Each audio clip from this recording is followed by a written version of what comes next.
देखिए इस क्वेश्चन के अंदर पहले तो इससे रिफ्लेक्शन होगा, फिर इससे रिफ्लेक्शन होगा, फिर लाइट रे वापसी आएगी तो फिर इससे रिफ्लेक्शन होगा। 3 बार हुआ क्वेश्चन, 3 बार इक्वेशन लगानी पड़ेगी आपको। पहले तो इससे रिफ्लेक्शन वाली इक्वेशन बनेगी, ठीक है ना, फिर इससे रिफ्लेक्शन वाली लगानी है, फिर इससे रिफ्लेक्शन वाली इक्वेशन लगानी है। 3 इक्वेशन लगानी है। करें स्टार्ट को सोल्व करना, ये करते हैं हम लोग। सुना ऐसा करो आप, पहले तो आप इससे ना रिफ्लेक्शन करवाइए, आप करें स्टार्ट रिफ्लेक्शन करवाना। देखिए आप पहली इक्वेशन माइनस का ni अपॉन में u प्लस का nr अपॉन में v is equals to nr minus में ni अपॉन में r, ऐसा करोगे आप। माइनस का ni की वैल्यू क्या लिखोगे आप यहाँ पे 2, और u की वैल्यू क्या लिखोगे बताइए, माइनस का 120 ना, प्लस का nr की वैल्यू क्या लिखोगे आप यहाँ पे 1, और v की वैल्यू क्या लिखोगे आप यहाँ पे, निकालनी है v की वैल्यू, तो v की वैल्यू तो आपको निकालनी है, is equals to nr minus में ni यानी कि 1 माइनस में 2 अपॉन में r की वैल्यू क्या लिखोगे आप यहाँ पे -30। तो इसको सोल्व करके पहले तो आराम से v की वैल्यू निकाल लो आप। तो यहाँ पे कितना है ये 1/60 प्लस में 1/v इज इक्वल्स टू क्या लिखोगे आप यहाँ पे बताइए 1/30 प्लस का आएगा ना 1/30। तो यहाँ पे बताइए 1/v की वैल्यू क्या लिखोगे आप यहाँ पे 1/30 माइनस का 1/60, ये 60 लिख लिया आपने। यहाँ पे क्या लिखोगे 2 - 1 यानी कितना लिखोगे आप यहाँ पे 1/60। तो v की वैल्यू कितनी आएगी यहाँ पे, v की वैल्यू 60 सेंटीमीटर आ गई। तो इसकी जो इमेज बनेगी ना वो 60 सेंटीमीटर बनेगी, समझ आ रही है बात आपको। तो इमेज बनी 60 सेंटीमीटर पे, तो लाइट रे ऐसे गई है यहाँ से 60 यानी कि यहाँ पे बनेगी 60 सेंटीमीटर पे इमेज बनी।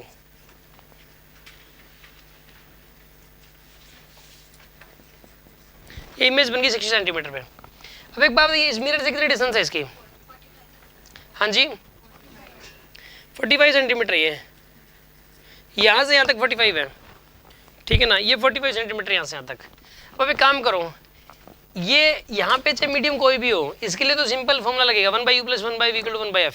चाहे मिरर के टच में कौन सा भी मीडियम हो, मिरर फॉर्मूला में कोई भी चेंज नहीं आएगा। ये तो बाय द वे एयर है इसके सामने, एयर भी ना होती ना कोई और मीडियम होता तो भी आप इसके लिए सिंपल मिरर फॉर्मूला लगाते हैं।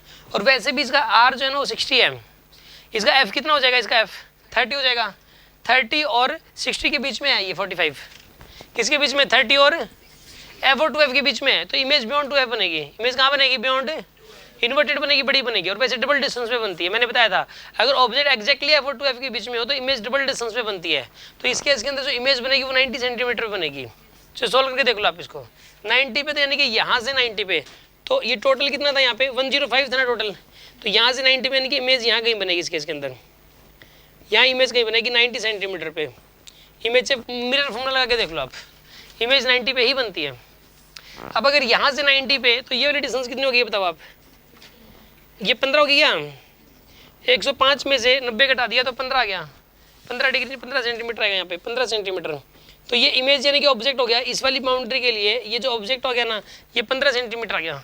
तो आप इसके लिए फिर से आप लगाओगे इक्वेशन, फिर से लाइट रे यहाँ से यहाँ जाएगी। अब क्या होगा, ये एन आई बन गया, ये एन आर बन गया, क्योंकि लाइट रे इधर से इधर जा रही है, लाइट रे इधर से इधर जा रही है। यानी कि एक्चुअल में हुआ ये होगा कि लाइट रे इसके ऊपर पड़ी होगी और यहाँ पे रिफ्लेक्शन के बाद यहाँ पे ऐसे मीट की होगी, यहाँ पे ऐसे, या कहीं भी डाल दो लाइट रे इसके ऊपर ऐसे पड़ी होगी यहाँ पे और यहाँ से आगे मीट करी होगी इसने, या इसके ऊपर ऐसे पड़ी होगी और रिफ्लेक्शन के बाद यहाँ आगे मीट की होगी, ठीक है ना।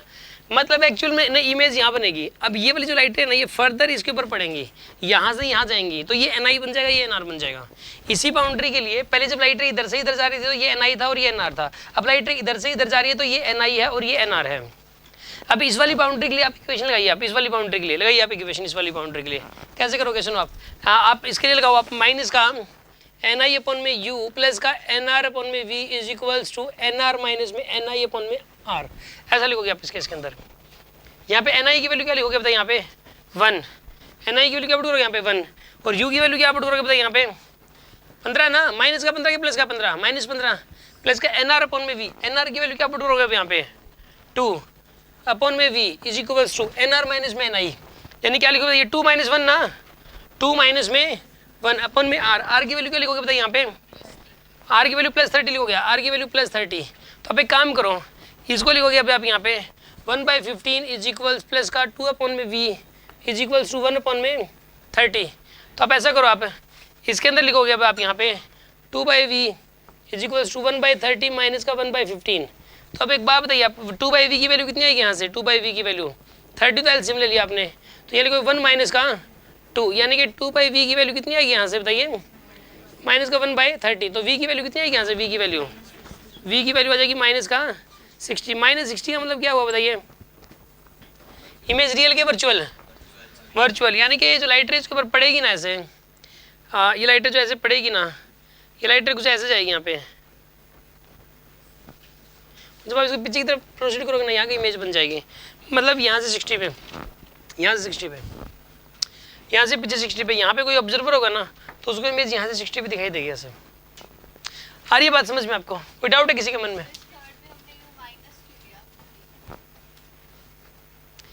थर्ड में u की वैल्यू ये -15 क्यों ली? क्योंकि ये ni है और ये nr है, और इस वाली बाउंड्री के लिए ये रियल ऑब्जेक्ट है, वर्चुअल ऑब्जेक्ट नहीं है, रियल ऑब्जेक्ट है। ये लाइट रे यहाँ से एक्चुअल में निकल के इसके ऊपर पड़ रही हैं, इस ऑब्जेक्ट में से लाइट रे निकल के वास्तव में निकल के इस वाली बाउंड्री पे पड़ रही है एक्चुअल में, तो ये रियल ऑब्जेक्ट की तरह एक्ट करेगा इस वाली बाउंड्री के लिए। ये देखो इस बाउंड्री के लिए ये ni और ये nr है, और मैंने कहा था कि जब भी ऑब्जेक्ट ni में होता है ना तो रियल ऑब्जेक्ट ही होता है, तो इस वाली बाउंड्री के लिए इसकी जो इमेज बनेगी वो रियल ही बनेगी।